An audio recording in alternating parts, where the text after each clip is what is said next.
Nakama, selamat datang di channel Anime OP. Yuk, sebelum masuk ke pembahasannya, jangan lupa like video ini ya bosku. Like dari kalian akan menambah semangat Mimin untuk terus memberikan informasi terbaru mengenai One Piece pada nakama semua. Nah, melanjutkan cerita yang terjadi pada chapter sebelumnya, cerita pada chapter kali ini akan diawali dengan memperlihatkan keadaan di Tanah Suci Merijoa, lebih tepatnya di ruang otoritas Gorosei. Yap, di sini kita bisa melihat para Gorosei yang mendapatkan panggilan dari Samrock Figureland. Nah, rupanya Samrock memberikan informasi bahwa misi mereka untuk merekrut Pangeran Loki telah gagal. Ya, menurut Samrock, Loki memiliki tekad yang sangat kuat untuk menolak menjadi bagian dari Tenryubito. Samrock juga menegaskan dirinya belum mengetahui pasti alasan kenapa Pangeran Loki menolak tawaran tersebut. Namun dia dan Gunko akan berusaha untuk membuat para raksasa yang ada di Pulau Elbaf takluk di tangan pemerintah dunia. Di sisi lain, Gorosei Warkuri yang mendengarkan hal tersebut kemudian mengatakan kepada Samrock bahwa dirinya harus berhati-hati dengan kelompok bajak laut topi jerami yang saat ini sedang berada di Pulau Elbaf. Sementara itu, Gorosei Jupiter juga menambahkan bahwa sebisa mungkin untuk menghindari konflik langsung dengan kelompok bajak laut topi jerami. Yap, menurutnya kejadian yang terjadi di Pulau Egghead benar-benar menjadi sebuah pelajaran besar bagi pihak pemerintah dunia. Lalu kemudian di sisi lain, Gorosei Nishijuro juga menegaskan kelompok bajak laut topi jerami yang saat ini telah menjadi bagian dari kelompok Yonko bukanlah lawan yang bisa dihadapi oleh dua orang kesatria suci. Jadi apapun alasannya, pihak pemerintah dunia tidak akan mengizinkan kesatria suci untuk berhadapan dengan kelompok bajak laut topi jerami saat ini. Sementara itu, Garling yang mendengarkan hal tersebut kemudian menanggapi bahwa anaknya yaitu Samrock adalah orang yang sangat keras kepala. Selagi dia bisa mencoba untuk menyelesaikan misi tersebut, maka dia akan mencobanya terlebih dahulu meskipun Samrock sudah tahu betul konsekuensi apa yang akan dia dapatkan. Garling juga menegaskan kepada para Gorosei, bukankah seorang pemimpin kesatria suci berhak untuk memutuskan apa yang akan dia lakukan terhadap misi yang telah didapatkan dari pihak pemerintah dunia? Mendengarkan perkataan dari Garling, para Gorosei pun hanya bisa terdiam. Sementara itu, Samrock Figureland lalu mengatakan kepada para Gorosei bahwa dia akan mencoba mencari celah untuk membuat Pangeran Loki berubah pikiran. Samrock juga menegaskan jika kelompok bajak laut topi jerami ikut campur dan mencoba menghentikan misi mereka kali ini, maka dia tidak akan segan-segan untuk segera menghabisi kelompok bajak laut topi jerami. Scene pun kemudian berganti dan membawa kita ke New World, tempat di mana kelompok bajak laut rambut merah sedang berada di sebuah pulau. Nah, menariknya pulau ini adalah bagian dari aliansi kelompok bajak laut rambut merah.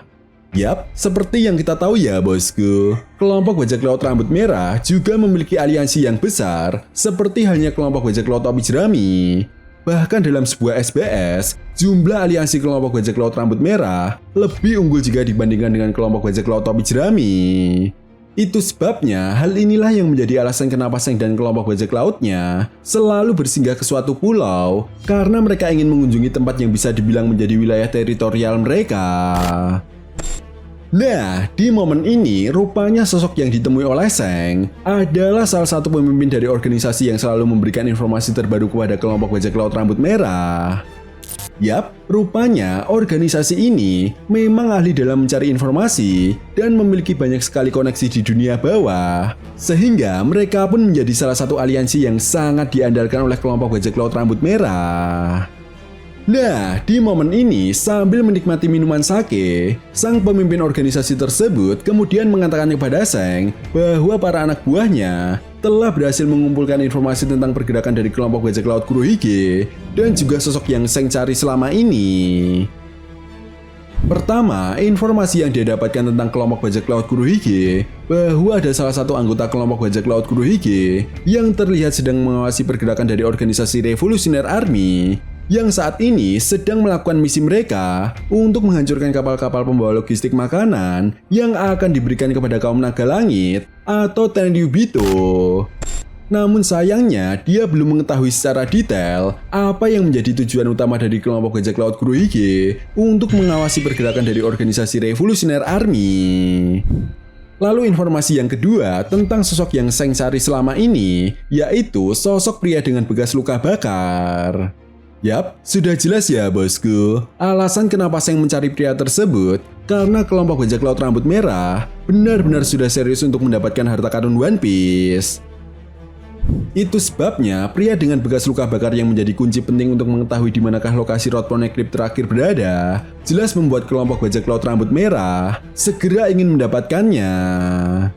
Setelah itu, pemimpin organisasi tersebut kemudian juga menjelaskan kepada Seng bahwa pria dengan bekas luka bakar itu memang sangat misterius.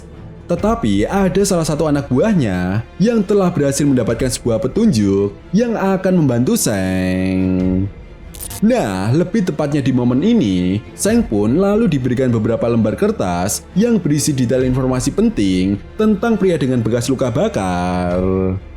Menariknya, ketika Seng membaca informasi tentang pria dengan bekas luka bakar, di momen ini juga, pemimpin organisasi tersebut kemudian mengatakan kepada Seng bahwa Garling Figureland telah diangkat menjadi Gorosei baru, dan Samrock Figureland menggantikan Garling menjadi pemimpin kesatria suci.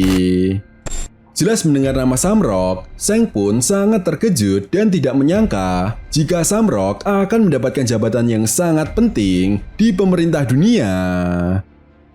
Sementara itu di sisi lain, beberapa anggota bajak laut rambut merah yang telah mengetahui bahwa Seng mempunyai saudara kembar yang bernama Samrock, kemudian tertawa dan mengejek Seng bahwa takdir mereka berdua sangat berlawanan.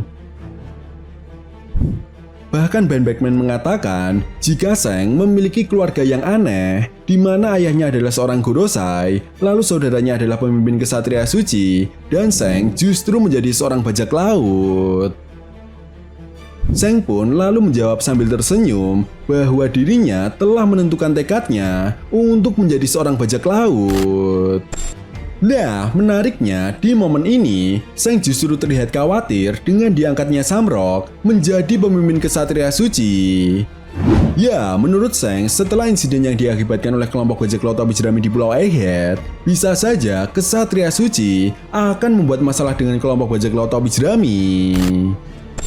Mendengar hal tersebut, Yasop kemudian mengatakan bahwa Luffy dan yang lainnya pasti bisa mengalahkan Samrock dan aku ingin melihat anakku bertarung melawan musuh yang kuat. Seng pun kemudian menjawab bahwa Samrock memiliki kekuatan haki yang mampu menetralkan kekuatan buah iblis. Itu sebabnya hal inilah yang harus diwaspadai oleh Luffy. Seng juga menegaskan, sebagai seorang pemimpin kesatria suci, pasti dia telah mendapatkan peningkatan kekuatan. Bahkan tidak menutup kemungkinan dia telah mendapatkan salah satu buah iblis legendaris dari pihak pemerintah dunia.